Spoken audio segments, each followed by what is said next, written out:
Hafaliana hatrany no iaonana aminao amin'ny alalan'izao fampavahana izao.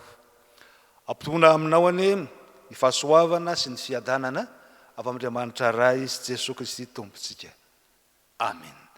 Dia alisotra sy amin'ny voninahitran'Andriamanitra isika amin'ny alalan'ny famakiana ny Salamo 770 ka ny andininy 120 ka hatramin'ny 120 ny anaran'ny Tompo manao hoe: raha lotika ny foko ka voatsindrona ny voko, dia ketrinao ka tsy nahalala, eny biby teo natrehanao, nefa izao dia eo aminao ihany mandrakariva. Miazona ny tanako ankavanana ianao, ny sainao omenao ano hitondranao aho, ary rehefa afaka izany dia horaisinao amin'ny voninahitra aho. Iza no ahy ny an-danitra, ary tsy misy aty ambonin'ny tany riko tahaka anao. Na dia levina azo ny nofoko sy ny foko, dia mbola vatolampy ny foko sy anjarako mandrakizay Andriamanitra. Fa indro very izay lavitra anao, ary ianao izay rehetra mijangajanga mahafoy anao. Fa izaho dia no akaikin'Andriamanitra no mahatsara. Ianao Jehovah Tompo no nataoko hoariko mba ilaza ny asanao rehetra. Amen. Ny ra fa 470 ka ny andininy 107 no ataontsika.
Ivavaka isika.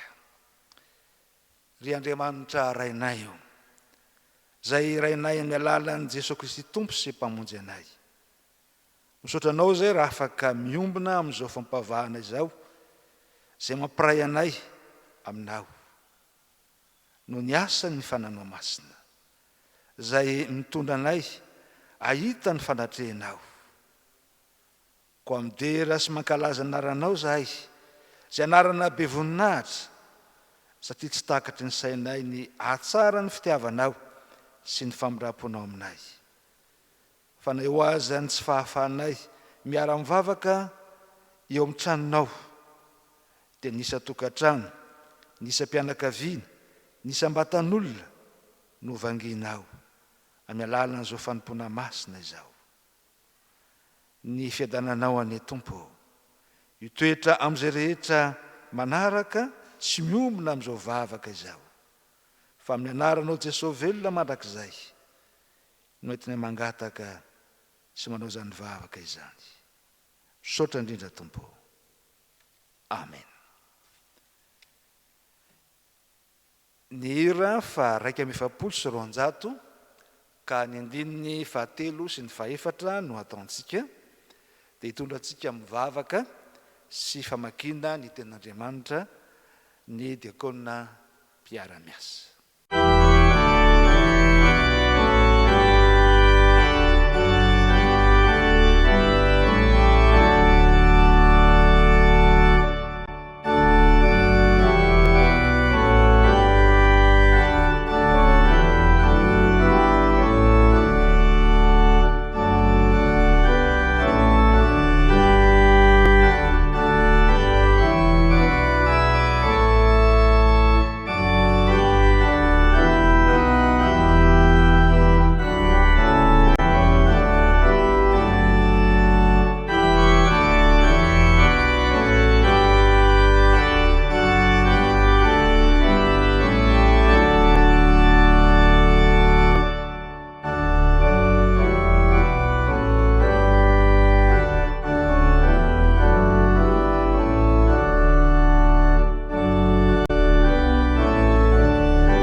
famakiana sy enona ny teny voarakitra ao amin'ny soratra masina tsika riavana.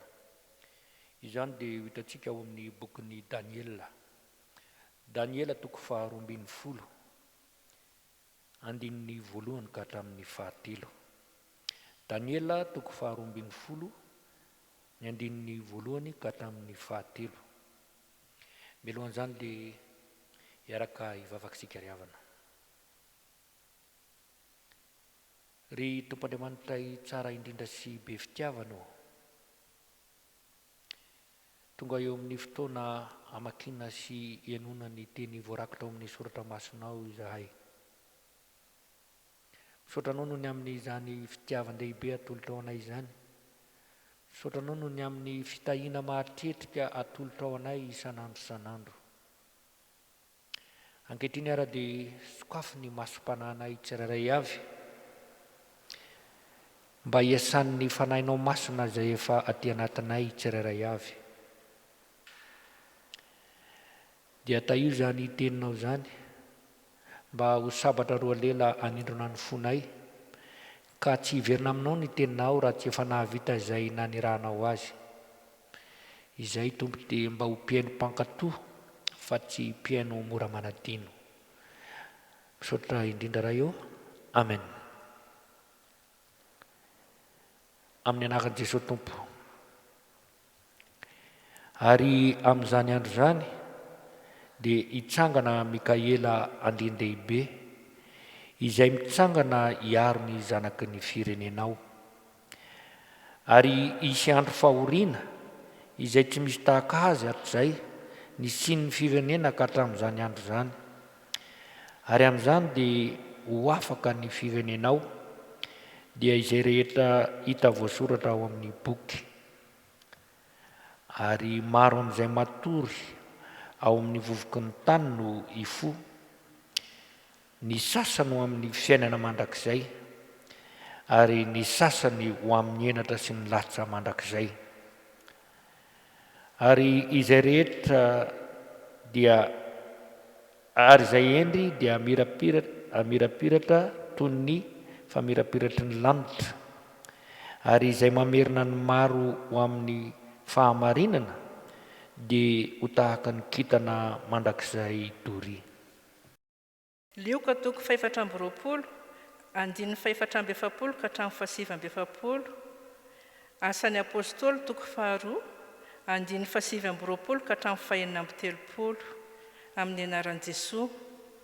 Dia hoy izy taminy: izao ny teniko izay nolazaiko taminareo, fony mbola atao aminareo aho, fa tsy maintsy ho tanteraka izay rehetra nanoratanay teo amin'ny lalàna Mosesy sy ny mpaminany ary ny Salamo. Dia nanokatra ny sain'ireo izy ahalala ny soratra masina, ary hoy izy taminy: izany no voasoratra fa Kristy hiaritra ka hitsangana amin'ny maty amin'ny andro fahatelo, ary mba hotoriana amin'ny anarany fibebahana sy ny famelan-keloka amin'ny firenena rehetra manomboka eto Jerosalema. Ary ianareo no vavolombelony izany. Ary indro izao mampitondra ny teny fikasany raiko ho anareo, fa mitoetra eto an-tanàna mandra-panafiana anareo amin'ny hery avy any amin'ny avo.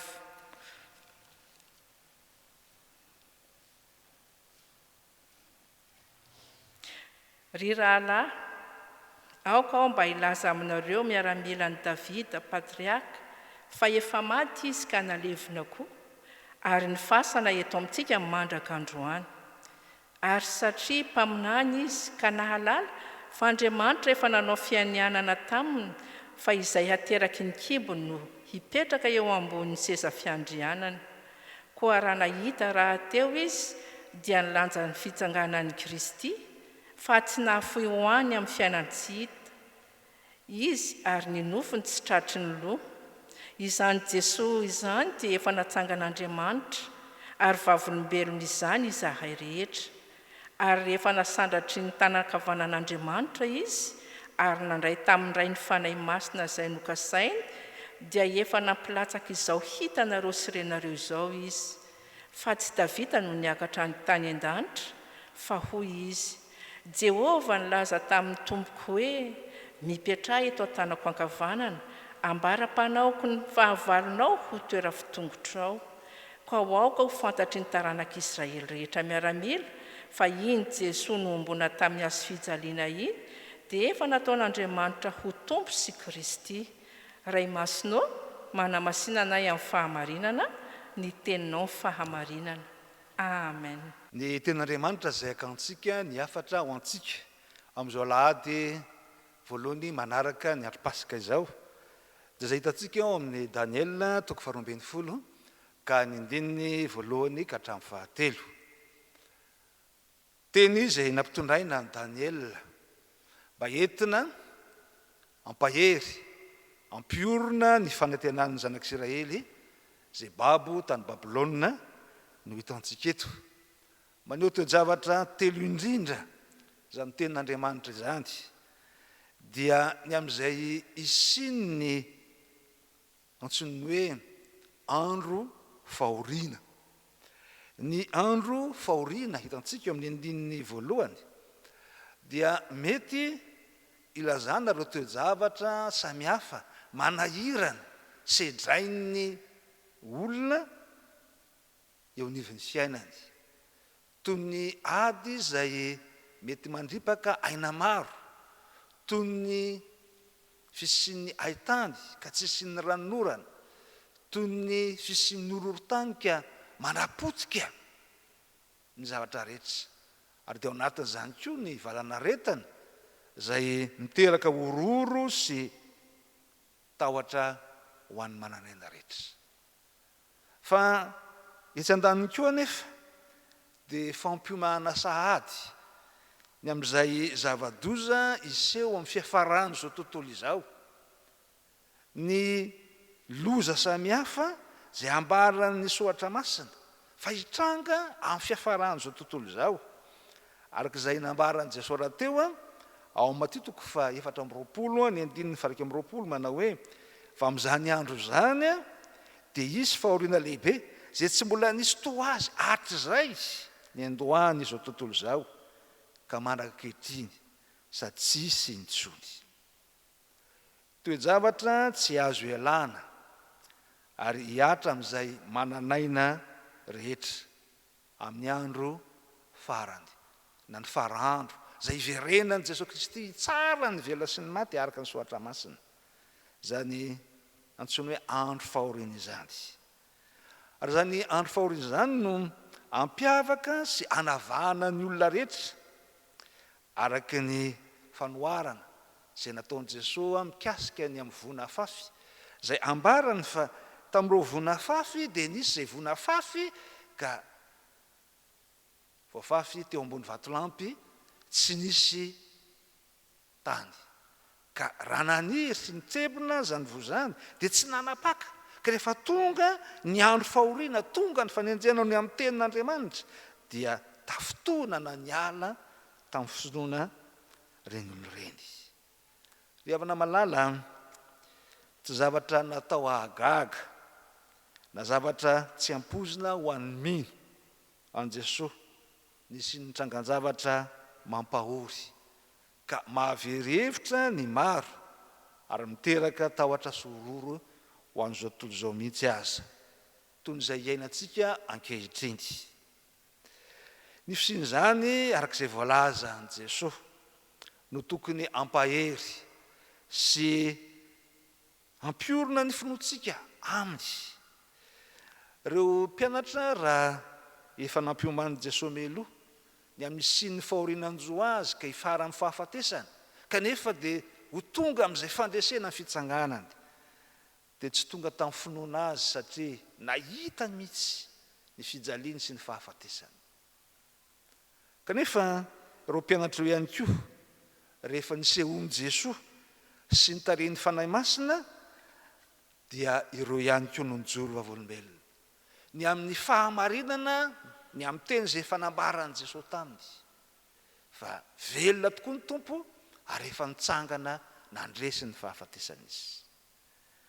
Ry havana malala, ny fananantsika izany finoana marina amin'ny tenin'Andriamanitra hitantsika amin'ny soatra masina izany no tokony hitarika antsika ahita ny famonjena ao amin'i Jesosy Kristy tompony fiainana. Ka na eo aza ny andro fahoriana dia tsy asaraka antsika amin'ny fitiavan'i Kristy zany. Eny anoatra noho ny mpandresy azy isika amin'ny alalan'ilay tiantsika, hoy ny apôstôly Paoly ao amin'ny Romanina 9 ny 1:30 ka hatramin'ny 7:30. Ka ny fisian'ny andro fahoriana dia endrika izay izahn-toetra ny mino eny anavahana koa azy amin'izay tsy mino ka endry mpanavahana ho azy izany. Fa ny faharoa izay hitantsika ambaran'izao teny nampitondraina ny Daniel izao dia ny amin'ny isin'ny fitsarana.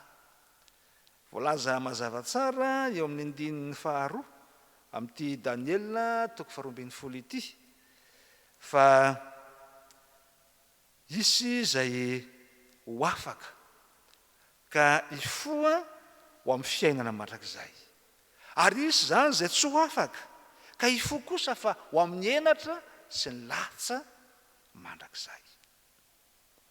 Ny zava-dehibe izay tia ny soatra masina hitomana ny olona ny mananaina amin'izany fitsarana izany dia tsy ny fampiroroana ny tahotra fa ny mba hanana ny tsiraray avy ny faniriana mba hahatonga ny anarany ho voasoratra ao anatin'ny boky ny fiainana.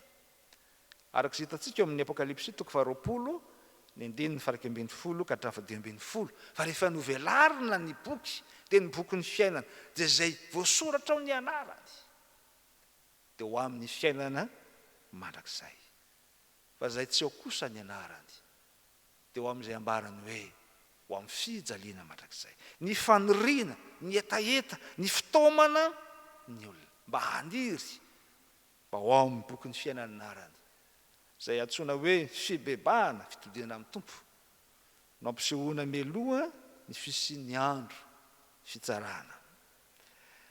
Ny antony mahasoatra sy mahavoasoatra ny anaran'ny olona amin'ny boky ny fiainana dia izay asa nateraky ny finoana an'i Kristy mampiavaka ny olona tsiraray avy. Ka ny finoana an'i Jesosy Kristy no hanamarinana azy, satria izany no nanery izay manana an'izany finoana izany hanao asam-pitiavana izay namelona ny tenany ao amin'ny andro fahoriana nefa koa mitondra fahavelomana ho an'ny hafa. Ary izany no ambaran'ny soatra masina ny hoe sambatra ny maty dia izay maty eo amin'ny tompo hatramin'izao. Eno ny fanahy fa hitsahatra amin'izay ny sasarana izy fa ny asany manaraka azy. Revana malala ambaran'ny soatra masina mazava tsara fa ny tsy mino dia efa voaheloka raha teo. Ka mbola miala nenina aminao Andriamanitra ankehitriny, ary ray amin'izany ny fisiany izao valana retina mampiororo antsika izao mba hitaomana antsika hiverina ao amin'ny tompo dia fotoana mbola ahafahanao manatona ny tompo izao, satria tsy sitraka Andriamanitra na ovinanao vina hoy izy ny tsy hanananao fiainana dia ny ankehitriny, ary ny hafatesany ratsy fanahy ho amin'ny fijaliana mandrakizay, fa ny mba hanana ny fiainana no sitrany. Ka raha tonga ny fitsarana dia ny fanirian'ny tompo ny ahitanao voasoratra ao amin'ny boky ny fiainana ny anaranao. Fa ny faran'izay ambara ao anatin'izao faminaniana nampitondraina ny Daniel izao dia ny ananan'izay antsoina hoe endry famirapiratana. Izay lazaina hoe endry dia izay matahotra an'i Jehova ka makatony didiny, mandray ny fitiavany. Izany mantsy no andrasan'Andriamanitra amin'ny olona, mandray ny fitiavany ka resy lahatra amin'izany fahasoavan-dehibe no raisiny avy amin'Andriamanitra izany, ka mitaona sy mandresy lahatra ny mpiarabelona aminy mba hanaiky an'Andriamanitra velona ao amin'i Jesosy Kristy ho tompo sy mpamonjy azy. Satria io Jesosy hoe izao ny lalana sy fahamarinana fiainana, tsy misy olona makao amin'ny ray raha tsy amin'ny alalako. araka ny jaona toko 7:1 anana toetra miavaka reny olona ambara hoe endry ireny zay ny orona sy ny azona mafy ny finoany an Jesosy Kristy velona satria mirapiratra vokatry ny famirapiratra ny tavan'i Kristy izy ao aminy izy tahaka an'izay hita tao amin'ny sesy araka ny Nomery toko 10:1 satria Andriamanitra mitoetra ho aminy mijery sy manokana ny fiainany ary mihevitra zay mahasoa sy mendrika azy ireny.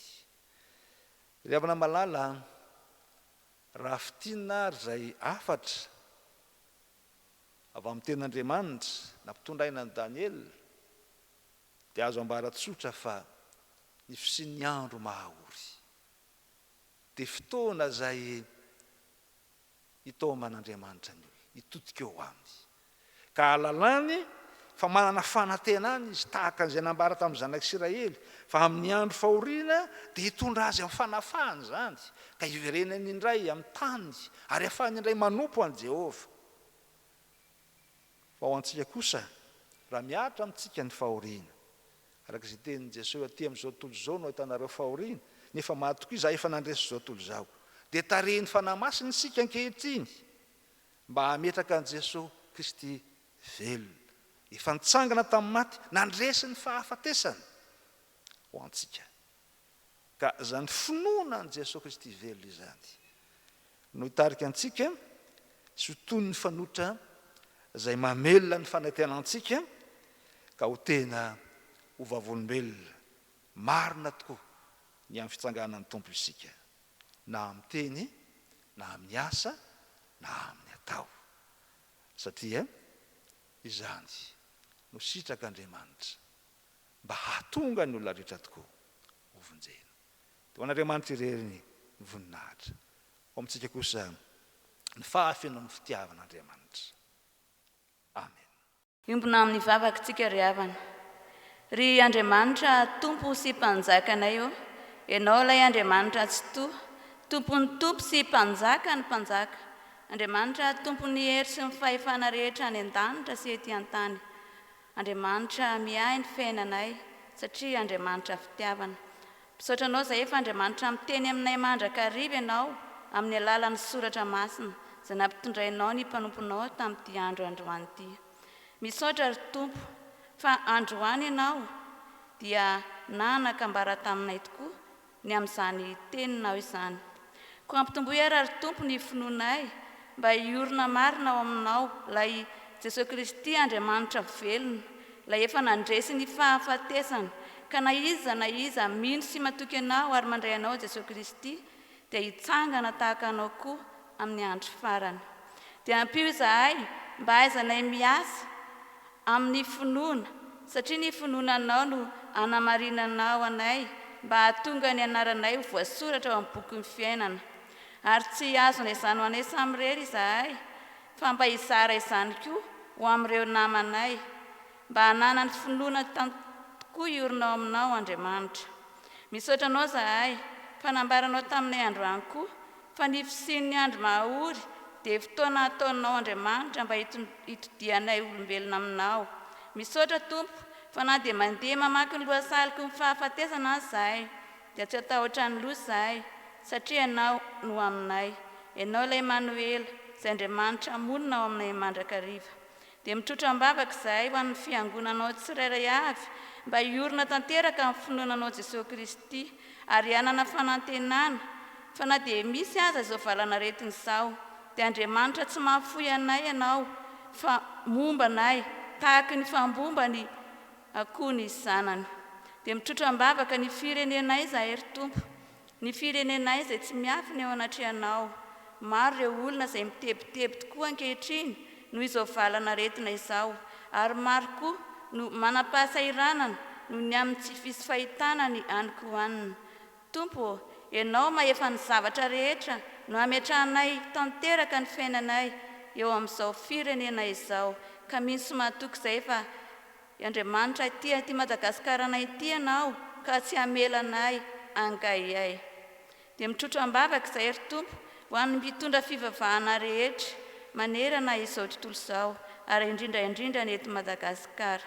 Ianao tompo hanafy heriny tsirairay avy, hanome hery sy tanjaka sy fahasalamana azy ireo tsirairay avy ianao ary hanolo-tsaina azy mba ahafahany mampahery ny vahoakanao Andriamanitra, ahafahany mampahery ny vahoaka manerana ity Madagasikara ity eny hatrany ampitan-dranomasina aza. Dia mivavaka izay ry tompo ho an'ireo marary rehetra, na ny marary ny coronavirus izany, na ny marary rehetra any amin'ny toeram-pitsaboana maro isan-karazany ihany. Jesosy Kristy tompo dia kapoka taminao no efa nentina nanasitranana ny aretina rehetra. Koa mino sy mahatoky izahay fa hanendry ny loharanona aretiny tsirairay avy ianao ka hanasitrana azy ireny ary indrindraindrindra hampahery azy ireny, hampatsiaro azy fa Andriamanitra tsy mandao azy ianao fa eo anilanao mandrakariva izy ireny. Dia mitrotro ambavaka koa izahay ry tompo ho anay tsirairay avy, indrindra izay manana olana eo amin'ny fiainana ankehitriny. Ampaherezo izay ry tompo satria dia fantatra tokoa fa na dia mafy aza ny fiainana dia ianao mahalala sy mahafantatra ny momba anay tsirairay avy, ko apetraka ifenao am-pelantananao ny momba anay tsirairay avy. Sitraka indrindra ry tompo ny ampiombona izany vavaka izany amin'ilay vavaka nampianarinao Jesosy Kristy mpianatra ao fa izay manao hoe: Rainay eo izay ny an-danitra, ho masinina anie ny anaranao, ho tonga anie ny fanjakanao, atao anie ny sitraponinao ety an-tany ho tahaka ny any an-danitra. Meo anay anio ny hanina sahaza ao anay ary mamela ny elokay tahaka ny namelanay izay meloka taminay. Aza mitondra anay amin'ny fakapanahy fa manafahanay amin'ny ratsy, anao ny fanjakana sy ny hery ary ny voninahitra mandrakizay. Amen. Ny hira fa 1:7 ka ny andininy fa 3 no ataontsika.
Tanteraka aminareo ny tsodrano tononona sy omena amin'ny anaran'i Jesosy Kristy tompontsika.